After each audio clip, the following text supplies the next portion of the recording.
Worli hit and run case में बड़ी कार्रवाई की गई है। जुहू में बार का अवैध निर्माण तोड़ा जा रहा है। आरोपी मिहिर ने इसी बार में शराब पी थी, तो वहीं दूसरी तरफ आरोपी मिहिर को कोर्ट में पेश किया गया है। आरोपी मिहिर का कोर्ट से पुलिस रिमांड भी मांगेगी। पुलिस ने कल घटना के 7 घंटे बाद मिहिर को गिरफ्तार किया था। इससे पहले पुलिस ने कार के मालिक और मिहिर शाह के पिता राजेश और हादसे के वक्त कार में मौजूद राज ऋषि को गिरफ्तार किया था। मिहिर के पिता राजेश शाह को सोमवार को जमानत मिल गई थी। तो देखिए, एक तरफ बीएमसी की कार्रवाई अवैध निर्माण पर जारी है, तो दूसरी तरफ आज मिहिर को कोर्ट में पेश किया गया है। कितने दिन की रिमांड की डिमांड की जाएगी पुलिस की तरफ से, राजेश?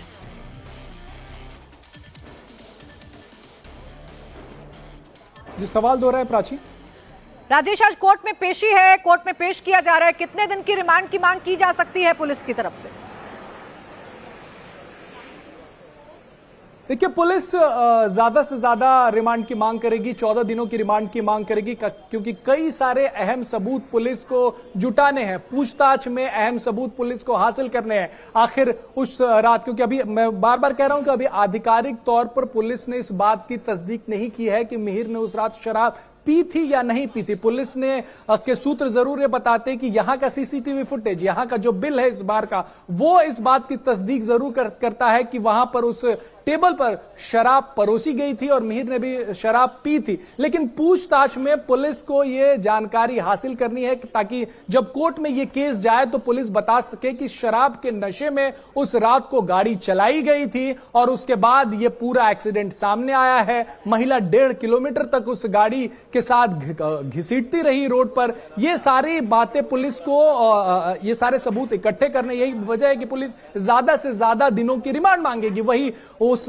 एक्सीडेंट होने के बाद मिहिर कहां कहां भागा, किसने किसने उसकी मदद की, यह बात भी पुलिस जानने की कोशिश करेगी। और यह सब तभी संभव हो पाएगा जब मिहिर जो है वो पुलिस की गिरफ्त में रहेगा, पुलिस की कस्टडी में रहेगा, पुलिस उससे पूछताछ करेगी और ये बातें आज कोर्ट में रखी जाएंगी। जानकारी है कि कोर्ट में वो सीसीटीवी फुटेज भी दिखाया जाएगा जिसमें मिहिर गाड़ी चला रहा था और मिहिर ने सीट बदला अपने ड्राइवर से के साथ, वो सारी फुटेज भी दिखाई जाएगी।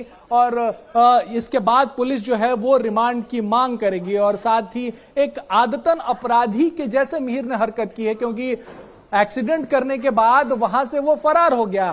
फरार होने के बाद वो 1 नहीं 2 नहीं 3 दिन तक फरार रहा और जगह बदलता रहा, फोन बंद किया, कई लोगों से उसने मदद ली है। तो ये सारी बातें जो है वो पुलिस आज कोर्ट में रखेगी, मेट्रोपॉलिटन जज के सामने रखेगी और वहां से ज्यादा रिमांड मांगने की कोशिश करेगी। और इस वक्त हम उस जुहू में मौजूद हैं, उस पब के बाहर मौजूद हैं जहां पर तोड़क कार्रवाई चल रही है। इस वक्त बीएमसी के बुलडोजर ने इस पब का, इस बार का जर्रा हिला दिया है और यहां पर ये जो इलीगल कंस्ट्रक्शन है, फिलहाल शीशा तोड़ा गया है, ये दीवार भी तोड़ी जाएगी। लेकिन इस इंसिडेंट ने कहीं ना कहीं एक बड़ा सवाल खड़ा किया है कि आखिर हादसे के बाद या इस तरीके के वाकया होने के बाद ही प्रशासन क्यों जागता है? क्या बीएमसी को इसके पहले ये इलीगल कंस्ट्रक्शन नजर नहीं आ रहा था? क्या एक्साइज डिपार्टमेंट को इसके पहले ये बात पता नहीं थी कि यहां पर उम्र यानी कि 25 साल से कम लोगों को शराब परोसी जा रही है? लेकिन अब जब मुख्यमंत्री राजेश, देखिए, ये तो वो महत्वपूर्ण सवाल हैं जो बीएमसी की इस कार्रवाई के बावजूद भी खड़े होते हैं, क्योंकि हादसा होने का इंतजार ही क्यों किया जाता है?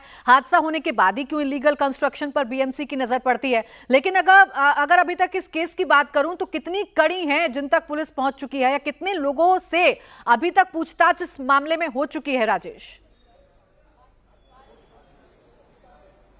देखिए, इस मामले में आरोपी का जो पिता है राजेश शाह, उससे पूछताछ हो चुकी है। उसके साथ जो ड्राइवर था राज ऋषि, उससे पूछताछ हो चुकी है। जो उसकी महिला मित्र है उससे पूछताछ हो चुकी है। और जो पब और बार में जो लोग उस रात मौजूद थे, मैनेजर से, वेटर से, उनसे पूछताछ हो चुकी है। उनसे उनका बयान दर्ज किया जा चुका है कि आखिर उस रात यहां पर क्या हुआ था, वहां पर कितने लोग पहुंचे थे उसके टेबल पर, उसके साथ कितने लोग थे, कब आया, कब गया। तो यहां के पब ओनर, मैनेजर और साथ साथ जो वेटर मौजूद थे उनसे पूछताछ हुई है, महिला मित्र से पूछताछ हुई है, पिता और ड्राइवर से पूछताछ हुई है। लेकिन मां, बहन, 2 बहनें जो मिहिर के साथ में फरार हुई थी, मिहिर के साथ में चली गई थी, और मां, इनसे पूछताछ होना बाकी है। साथ ही जो दोस्त जो मिहिर की लगातार मदद कर रहा था उससे पूछताछ होना बाकी है। साथ ही जब कलानगर सिग्नल पर गाड़ी खराब हुई थी तब मिहिर के पिता राजेश ने अपने एक दोस्त को वो गाड़ी को ठीक करने के लिए बुलाया था,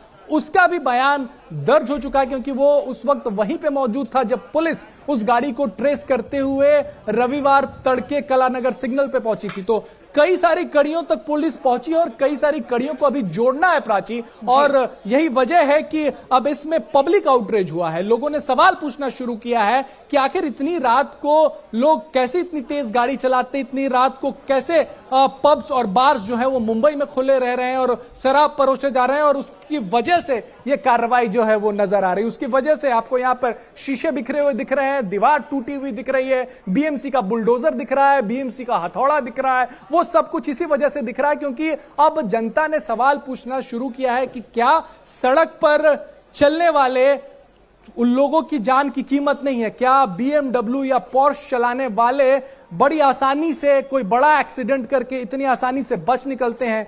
क्यों उनकी गिरफ्तारी में 2 से 3 दिन लग जाते हैं? बिल्कुल राजेश, ये तो सवाल है कि रईजादों के लिए क्या आम लोगों की जिंदगी इतनी सस्ती हो गई है कि इस तरीके से जान ले ली जाती है और फिर फरार होने में भी कामयाब हो जाते हैं? आपने जैसा बताया कि परिवार ने मदद की मिहिर की भागने में, बाकायदा मां और 2 बहनें लगातार मिहिर के साथ लोकेशन बदल रही थी, लेकिन क्या कोई बड़ा शख्स भी इसमें इन्वॉल्व हो सकता है? क्या कोई और भी मिहिर का मददगार हो सकता है? क्योंकि आप लोकेशन से गाड़ी खराब होने के बाद फरार होते हैं और लगातार जगह बदलते रहते हैं, तो कौन है मिहिर का मददगार? क्या इस एंगल से भी जांच हो रही है? बिल्कुल इस एंगल से जांच हो रही है, क्योंकि मुंबई पुलिस देश में सबसे तेज तर्रार पुलिस मानी जाती है और 12 टीमें लगी थी मिहिर को खोजने के लिए, बावजूद 3 दिन लग गए। तो कहीं ना कहीं पुलिस को शक है कि मदद हुई है और कई लोगों ने मिलकर मिहिर की मदद की, और यही बात मिहिर से जानने की कोशिश करेगी। इंसिडेंट का पूरा वाकया तो पुलिस समझेगी ही मिहिर से, लेकिन कौन लोग थे जिन्होंने मिहिर की मदद की है, ये बात भी पुलिस जो है वो जानने की कोशिश करेगी। और वो पुलिस जो है, यही वजह है कि ज्यादा से ज्यादा दिनों की रिमांड जो है वो पुलिस। बिल्कुल राजेश, क्या आरोपी मिहिर के पिता ने अपने पॉलिटिकल कनेक्शन का इस्तेमाल किया अपने बेटे को बचाने के लिए? ये वो तमाम सवाल हैं जो इस घटना के बाद खड़े होते हैं। बहरहाल शुक्रिया आपका राजेश तमाम जानकारी के लिए। अब आगे बढ़ेंगे, बात करेंगे कुदरत के कहर की। लगातार बरसात के रूप में जो आफत है वो बरस रही है, मुसीबत लगातार बढ़ रही है। देश में उत्तर से लेकर पश्चिम तक बारिश का पानी मुसीबत का सबब बना हुआ है। पहाड़ टूटकर गिर रहे हैं तो मैदानी इलाकों में सड़कों से लेकर घरों तक पानी का सैलाब है। बात अगर यूपी की करें तो यूपी के कई जिले इस वक्त बाढ़ से जूझ रहे हैं। यूपी के लखीमपुर, पीलीभीत में हालात सबसे ज्यादा खराब हैं। लखीमपुर खीरी में बाढ़ से 80 से ज्यादा गांव प्रभावित हैं। पीलीभीत के कई गांवों में भारी जल भराव है, सड़कों से लेकर घरों तक पानी भरा है। पीलीभीत में आज भी तेज बारिश हो रही है, जिसकी वजह से लोगों की चिंता और भी ज्यादा बढ़ गई है। वहीं लखीमपुर खीरी के चिंता कम करने के लिए आज यूपी के सीएम योगी आदित्यनाथ भी पहुंच रहे हैं। अब से करीब आधे घंटे बाद सीएम योगी लखीमपुर खीरी पहुंचेंगे। वो जिले में बाढ़ प्रभावित इलाकों का जायजा लेंगे। सीएम योगी इस दौरान बाढ़ पीड़ितों को राहत सामग्री भी बांटेंगे। लखीमपुर में पिछले 3 दिनों हुई लगातार बारिश से बाढ़ जैसे हालात बन गए हैं, जिसको लेकर अब सीएम योगी एक्शन में हैं। वो अब से कुछ देर बाद लखीमपुर खीरी पहुंचकर हालात का जायजा लेंगे। हवाई सर्वेक्षण करते हुए मुख्यमंत्री योगी आदित्यनाथ नजर आएंगे। लखीमपुर खीरी चूंकि तराई का इलाका है, निचला इलाका है, यहां पर बाढ़ की समस्या हर साल लोगों को परेशान करती है और इस साल भी बाढ़ की समस्या से 80 गांव के लोग हैं जो प्रभावित हो रहे हैं। मुख्यमंत्री योगी आदित्यनाथ लगातार इस मामले की मॉनिटरिंग कर रहे हैं और राहत सामग्री पहुंचाई जाए, लोगों का रेस्क्यू किया जाए, ये तमाम प्रबंध किए गए हैं। एसडीआरएफ और एनडीआरएफ की टीम जो है वो लगातार तैनात हैं। लखीमपुर खीरी में बाढ़ के चलते लोगों को रोजमर्रा के काम में परेशानी का सामना करना पड़ रहा है। मंगलवार को बारिश के बाद लखीमपुर में रेलवे ट्रैक डैमेज हो गया। पानी का स्तर क्या है तस्वीरों में आप देख सकते हैं। पानी का फ्लो कितना है या पानी की जो धार है वो कितनी तेज है, ये आप तस्वीरें देख सकते हैं। और इस पानी की धार के आगे जो रेलवे ट्रैक बनाए गए हैं, जिन्हें मजबूत माना जाता है, वो मजबूती भी कहीं ना कहीं बिखरती हुई नजर आ रही है। इस पानी के बहाव के आगे ये रेलवे ट्रैक भी मजबूर नजर आ रहे हैं और इसीलिए रेलवे ट्रैक भी बीच में से टूट गया है, यानी कि रेलवे ट्रैक भी बाधित हो गया है। रेल की पटरी जो है वो बाधित हो गई है, क्षतिग्रस्त हो गई है इस बाढ़ बारिश की वजह से। अब आइए आपको समझाते हैं कि लखीमपुर खीरी में मानसून कैसे आफत लेकर आया है। देखिए, शारदा नदी चूंकि उफान पर है और शारदा नदी ही बड़ी वजह है जो लखीमपुर खीरी में हर साल बाढ़ जैसे हालात पैदा होते हैं। 80 से ज्यादा ऐसे गांव हैं जो बाढ़ से प्रभावित हैं। गांव वाले पलायन करने के लिए मजबूर हो गए हैं, चूंकि घर पूरी तरीके से डूब चुके हैं, जो सामान है वो पूरी तरीके से डूब चुका है। लोग खाने पीने के लिए मोहताज हो रहे हैं बाढ़ की वजह से, इसलिए लोग पलायन करने को मजबूर हैं। सैकड़ों एकड़ फसल है किसानों की, वो बर्बाद हो गई है। जो किसान हैं, जो अन्नदाता हैं, वो इस वजह से कर्ज में डूब गए हैं। प्रशासन से मुआवजे की मांग इन अन्नदाताओं की तरफ से की जा रही है और आज जब मुख्यमंत्री योगी आदित्यनाथ हवाई सर्वेक्षण करेंगे, इसके बाद किस राहत की जो घोषणा है वो मुख्यमंत्री की तरफ से की जाएगी, इसी पर सभी की निगाहें टिकी हुई हैं, क्योंकि 80 से ज्यादा गांव बाढ़ की चपेट में हैं।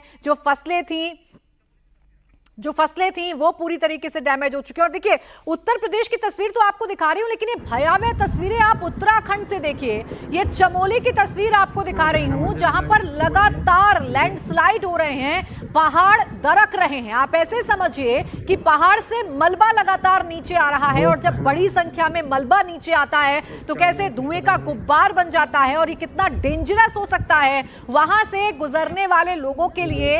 ये तस्वीरों को देखकर आप अंदाजा लगा सकते हैं। लगातार बारिश हो रही है और बारिश की वजह से जो पहाड़ी इलाके हैं उत्तराखंड के, वो खतरनाक हो चुके हैं। पहाड़ खतरनाक हो चुके हैं। जबरदस्त मलबा सड़कों पर आकर गिर रहा है और ये मलबा जानलेवा भी साबित हो सकता है। आप देखिए कितनी बड़ी संख्या में जो पत्थर हैं, जो बोल्डर्स हैं, वो गिर रहे हैं। धूल जो उड़ रही है, ये जो धुआं जैसा बन गया है इन तस्वीरों में, ये मलबे की वजह से है। मलबा तेज रफ्तार से नीचे की तरफ गिरता है, बड़े बड़े पत्थर नीचे तेज रफ्तार से गिरते हैं, सड़क बाधित हो जाती है, और ये जगह जगह उत्तराखंड से ऐसी ही तस्वीरें सामने आ रही हैं। अभी ये तस्वीर आप चमोली से देख रहे हैं, जहां लैंडस्लाइड की वजह से भयावह मंजर देखने को मिला, या एक भयानक तस्वीर देखने को मिली। तेज रफ्तार से एकदम नीचे मलबा गिरता है और मलबा फोर्स के साथ गिरता है तो पूरा का पूरा इलाका धुंधला सा हो जाता है, यानी कि धूल पूरे इलाके पर चढ़ जाती है, जैसा कि आप तस्वीरों में इस वक्त देख भी रहे हैं। तो एक तरफ मैदानी इलाकों में बाढ़ ने अपना सितम ढाना शुरू कर दिया है, तो जो पहाड़ी इलाके हैं वहां पहाड़ लगातार दरक रहे हैं। लैंडस्लाइड की वजह से लोग मुसीबत में आ रहे हैं, मुसीबत का सबब बन चुका है, क्योंकि जब ये मलबा सड़क पर आकर गिरता है तो कई इलाकों का संपर्क मुख्य मार्गों से टूटता है, हाईवेज बंद कर दिए जाते हैं। इस सड़क से गुजरने वाले लोगों के मन में जो है वो डर पैदा हो जाता है। ये तस्वीरें चमोली से सामने आई हैं, जहां लैंडस्लाइड हुआ है, और कितना जबरदस्त लैंडस्लाइड हुआ है, या कितना जबरदस्त मलबा नीचे की तरफ आया है, वो तस्वीरों में देखकर आप खुद समझ सकते हैं। जितना ज्यादा मलबा होगा, जितना ज्यादा फोर्सफुली नीचे आएगा, उतना ज्यादा ही इलाके में धुंध छा जाएगी या धुएं जैसा माहौल क्रिएट हो जाएगा। ये धूल की वजह से क्रिएट हुआ माहौल है। और यहाँ पर ये देखिए कितना बड़ा पत्थर अचानक से नीचे की तरफ आता हुआ आपको नजर आएगा। ये देखिए, ये कितनी तेजी के साथ नीचे पहाड़ गिरा है। वहां पर लोग हैं, उस रोड से गुजरने वाले लोग हैं जो देख रहे हैं और पीछे की तरफ भागते हुए नजर आ रहे हैं। अब आप सोचिए कैसे बाल बाल बचे हैं लोग।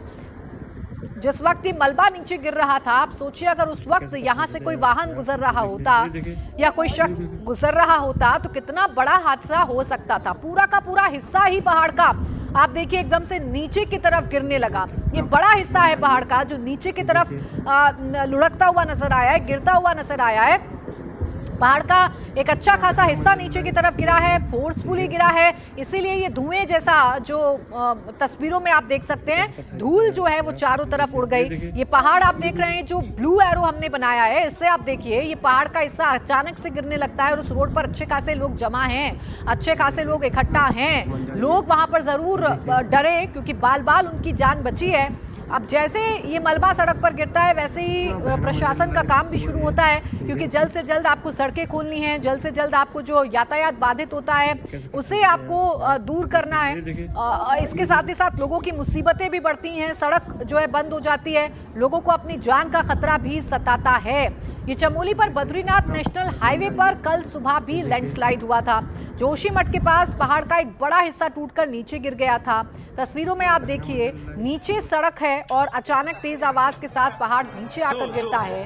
गनीमत यह है कि जिस वक्त ये पहाड़ टूटकर गिर रहा था उस वक्त वहां से कोई वाहन नहीं गुजर रहा था, क्योंकि अगर ऐसा होता तो ये बड़ा हादसा भी हो सकता था।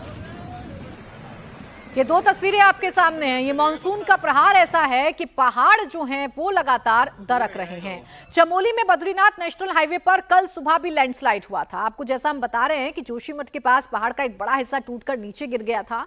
तस्वीरें आप देखिए, नीचे सड़क है और अचानक से पहाड़ का एक बड़ा हिस्सा तेजी के साथ गिरने लगता है। बड़े बड़े पत्थर तेजी के साथ नीचे गिरने लगते हैं। सबसे बड़ी बात यह है, आप हाईवे की तस्वीर ये देख रहे हैं, सबसे बड़ी बात और राहत की बात यह है कि जिस वक्त ये पहाड़ का हिस्सा नीचे गिर रहा था उस वक्त इस सड़क से कोई गुजरने वाला नहीं था, यानी कि इस हिस्से से कोई नहीं गुजर रहा था, इस इलाके से कोई नहीं गुजर रहा था। आप सोचिए कि अगर इसकी चपेट में कोई वाहन आता, इसकी चपेट में अगर कोई गाड़ी आ जाती तो क्या हाल होता उस गाड़ी का, या लोगों का क्या हाल होता।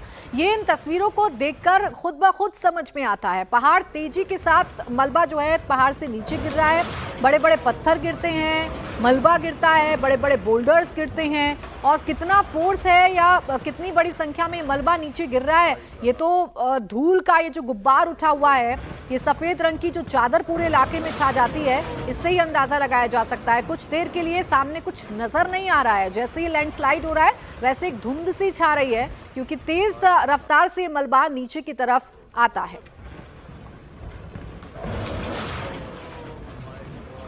चमोली के बाद आइए आपको खटीमा की भी कुछ तस्वीरें दिखाती हूं, जहां किसानों को भारी नुकसान हुआ है बारिश की वजह से। बाढ़ का पानी खेतों में भर गया है, जिससे खड़ी फसलें पानी में डूब गई हैं। फसलें खराब होने के डर से किसान बेहद परेशान है। पूरी की पूरी जो फसल है किसानों की, वो चादर की तरह बिछ गई है।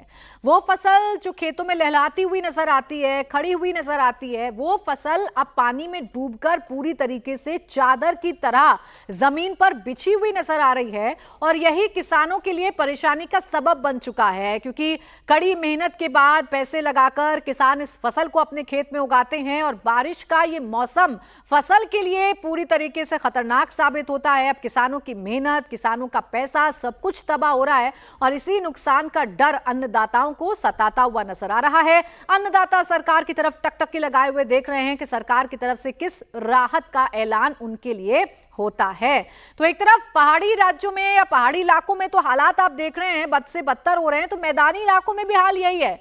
उत्तराखंड से सटे हुए उत्तर प्रदेश में अगर आप नजर दौड़ाएंगे तो यहां बारिश की वजह से बाढ़ जैसे हालात पैदा हो रहे हैं। पीलीभीत, बाराबंकी, मुरादाबाद, अंबेडकर नगर, सिद्धार्थनगर, यहां बारिश के बाद जलभराव के हालात हैं। घरों से लेकर स्कूल और सड़कें, सब जगह पानी भरा हुआ है, मंदिर तक पानी भरा हुआ है। जिंदगी मानो जैसे इस पानी के आगे बेबस सी नजर आ रही है, जिंदगी मानो इस पानी के आगे थम सी गई है। ये तस्वीर तो आपने देखी है। भाई, ये गोंडा की एक तस्वीर आपके सामने रख देती हूँ। यहाँ पर भी पानी का अटैक ऐसा है कि लोग अपने घरों के सामान को ऊंचे ऊंचे तख्त पर रखने को मजबूर हैं। जैसा आप देख रहे हैं, किचन का सामान ऊंचे ऊंचे तख्त पर रखा जा रहा है, क्योंकि किचन भी डूब रही है, घर के बाकी कमरे भी डूब रहे हैं। अब लोगों के सामने सबसे बड़ी मुसीबत यह है कि आपको इसी पानी से दो चार होकर अपनी जिंदगी गुजर बसर करनी है। कमर से ऊपर तक का पानी, आप देखिए बच्चे तो आपको पूरे डूबे हुए नजर आ रहे हैं, और बड़े जो शख्स हैं वो आपको कंधे तक पानी में डूबे हुए नजर आ रहे हैं। ऐसे हालात में लोगों को रहना पड़ रहा है, और इसीलिए कई जगहों से लोगों को पलायन भी करना पड़ रहा है। अब आइए आपको बाराबंकी की भी कुछ तस्वीरें दिखा देती हूँ। यहाँ भी बारिश के बाद सिर्फ और सिर्फ बदहाली नजर आ रही है। आबादी वाले जो इलाके हैं वहां पर पानी भरा हुआ नजर आ रहा है, गांव के गांव डूब रहे हैं। चारों तरफ सिर्फ और सिर्फ पानी ही पानी नजर आ रहा है, चाहे सड़क हो, चाहे घर हो, हर जगह जलभराव की स्थिति देखने को मिल रही है। आज जहाँ पानी है वहां कभी सड़कें नजर आया करती थी, आज जहाँ पानी है वहां कहीं खेत नजर आया करते थे। ऐसा हालात लोगों के लिए पैदा हो चुके हैं कि लोग अपनी जिंदगी गुजर बसर करने में भी परेशानियों का सामना कर रहे हैं। एक तरफ सब पर फुल स्टॉप लग चुका है, स्कूलों में पानी भर चुका है, मंदिरों में पानी भर चुका है, घरों में पानी भर चुका है। अब लोगों के सामने चुनौती ये है कि बारिश के इस गंदे पानी से अपने आप को संक्रमण से बचाना है, अपने घर के सामान को बचाना है, और ऐसे में ही अपने जो दिन रात हैं वो भी काटनी है।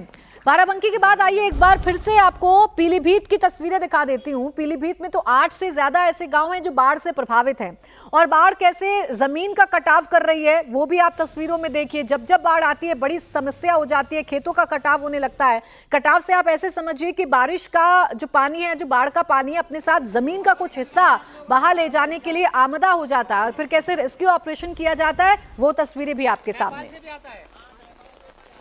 पीलीभीत और आसपास के इलाके में जबरदस्त बारिश भी हो रही है, साथ ही कई जो गांव हैं बाढ़ में इस वक्त डूबे हैं। हम एक नवादा गुदाली जो गांव है उसकी तस्वीर आपको दिखा रहे हैं, किस तरह से तमाम जो सड़कें हैं यहाँ लबालब है।